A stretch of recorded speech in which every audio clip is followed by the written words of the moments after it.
বান্দরবানে সাবেক আইজিপি বেনজির আহমেদের ২৫ একর জায়গা জিম্মায় নিয়েছে জেলা প্রশাসন। আদালতের নির্দেশে সকালে সোয়ালক ইউনিয়নে বেনজির দখলে থাকা এই জমির নিয়ন্ত্রণ নেয় জেলা প্রশাসন।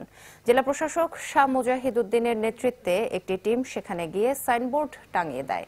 তিনি জানান, এই জমির দেখভালের জন্য একজন অতিরিক্ত জেলা প্রশাসকের নেতৃত্বে কমিটি গঠন করা হয়েছে। তারা জমিটি তদারকের পাশাপাশি আয় ব্যয়ের সব হিসাব দুদকের মাধ্যমে আদালতে উপস্থাপন করবে।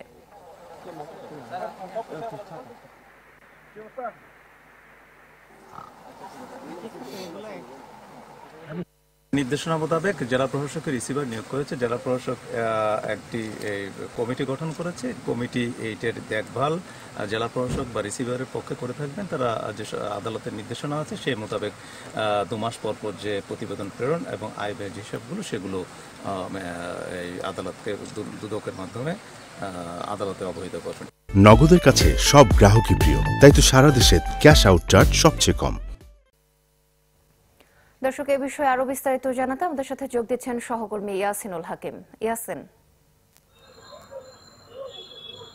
সোহেলি, বান্দরবানের বিভিন্ন জায়গাগুলোতে আসলে জমি এবং বিভিন্ন জমি অবৈধ দখলের বিরুদ্ধে সাবেক আইজিপি বেনজির আহমেদ তার বিরুদ্ধে পরিবারের বিরুদ্ধে যে মামলা চলমান রয়েছে আদালতে, তারই প্রেক্ষিতে বান্দরবানের সোয়ালক ইউনিয়নের ২৫ একর তৃতীয় শ্রেণীর জমি আসলে আজকে আদালতের নির্দেশে বান্দরবানের জেলা প্রশাসক নেতৃত্বে সেই স্থানটি পরিদর্শন করা হয়েছে। সকালে পরিদর্শন শেষে সেখানে জেলা প্রশাসকের পক্ষ থেকে একটি সাইনবোর্ড স্থাপন করা হয়েছে, যেটি সাইনবোর্ডে লেখা হয়েছে আসলে আদালতের নির্দেশ মোতাবেক এই জমির দেখভালের দায়িত্ব জেলা রিসিভার কমিটি গঠবে এবং এইটিকে কেন্দ্র করে জমি দেখভালের জন্য ৮ সদস্য বিশিষ্ট অতিরিক্ত জেলা প্রশাসক রাজস্বকে আসলে আহ্বায়ক করে ৮ সদস্য বিশিষ্ট একটি কমিটি গঠন করা হয়েছে। এই কমিটির মাধ্যমে এই জমিগুলো আসলে দেখভালের কথা রয়েছে। আমরা জেলা প্রশাসক শাহ মুজাহিদ উদ্দিনের সাথে কথা বলেছিলাম, তিনি আমাদেরকে জানিয়েছে আদালতের নির্দেশ মোতাবেক সারা দেশে যেভাবে করে অবৈধ সম্পদের যে অর্জনের অভিযোগ রয়েছে এবং আদালতের নির্দেশ মোতাবেক তারই প্রেক্ষিতে বান্দরবানের সোয়ালক ইউনিয়নে যে ২৫ একর জমির সন্ধান মিলেছে, সেই জমিটি আদালতের নির্দেশ মোতাবেকই আজকে কিন্তু জেলা প্রশাসনের সেটি জিম্মায় নিয়েছে এবং এটি রিসিভার কমিটির মাধ্যমে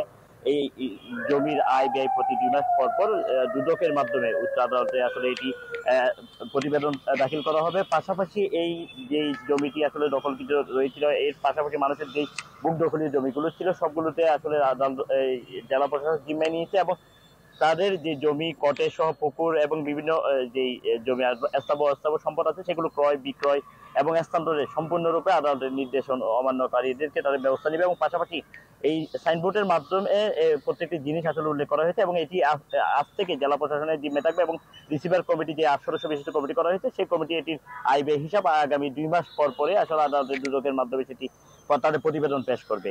সোহেলি।